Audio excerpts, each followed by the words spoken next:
જૂનાગઢ જિલ્લાના કેશોદ હાઈવે પર આવેલ સોમનાથ હોટલમાં પોલીસે જાપ્તામાં જઈ રહેલા આરોપીએ આપઘાતનો પ્રયાસ કર્યો હોવાનું સામે આવ્યું છે।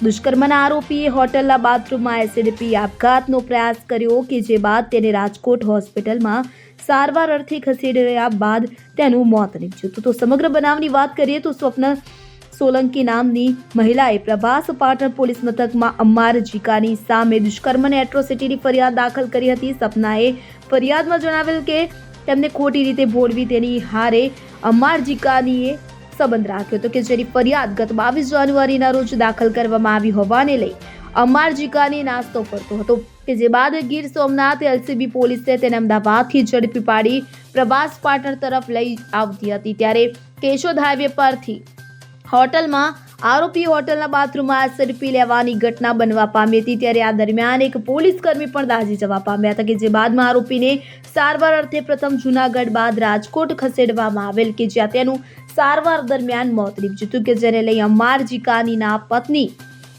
મરિયમ જીકાનીએ તેના પતિને મરવા મજબૂર કર્યાની કેશોદ પોલીસ મથકમાં ફરિયાદ નોંધાવેલ છે ને ત્યારે આ ત્રણેય વ્યક્તિ ગીર સોમનાથ જિલ્લાના રહેવાસી છે। તો આ સમગ્ર મામલે પોલીસે આગળની કાર્યવાહી હાથ ધરી છે।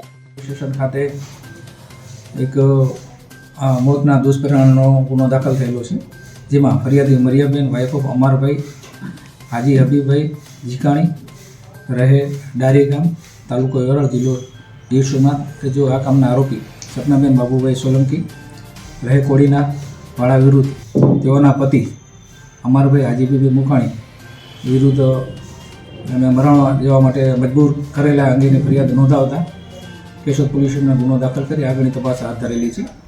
આ કામમાં ગઈ તારીખ 22/1/2025ના પ્રભાસ પાટણ ખાતે આ કામે મરણ જનાર વિરુદ્ધ આ કામના આરોપી સપનાબેન બાબુભાઈ સોલંકીએ તેઓના વિરુદ્ધ એટ્રોસિટી તેમજ બળાત્કારનો ગુનો દાખલ થઈ જેમાં તેઓ નાસ્તા ફરતા હોય ગીર સોમનાથની એલસીબી ત્યાંથી તેઓને અમદાવાદ તરફથી રાઉન્ડ અપ કરી હસ્તગત કરી અને લાવતા હોય એ દરમિયાન કેશોદ નજીક આવેલ સોમનાથ હોટલ પાસે ત્યાં કુદરતી હાજતે જવાનું તેઓ આરોપીએ કહેતા તેઓ કુદરતી હાજત લઈ જતા અંદર પડેલું એસિડનું પી જતા તેમાં સાથેના પોલીસ સ્ટાફ પણ તેમને છોડાવવા જતા તેઓને પણ હાથમાં થોડા દાઝેલા છે અને આ બાબતની કેશોદ પોલીસ સ્ટેશનમાં મરિયમબેને ફરિયાદ આપતા આ કામના આરોપી વિરુદ્ધ ગુનો દાખલ કરી આગળની તપાસ હાથ ધરી છે। Bureau report CN24 news. હવે જુઓ દેશ દુનિયાની તમામ ખબરો તમારી આંગળીના ટેરવે। ઉઠાવો મોબાઈલ અને Google Play Store પરથી ડાઉનલોડ કરો અમારી CN24 ન્યૂઝ મોબાઈલ એપ।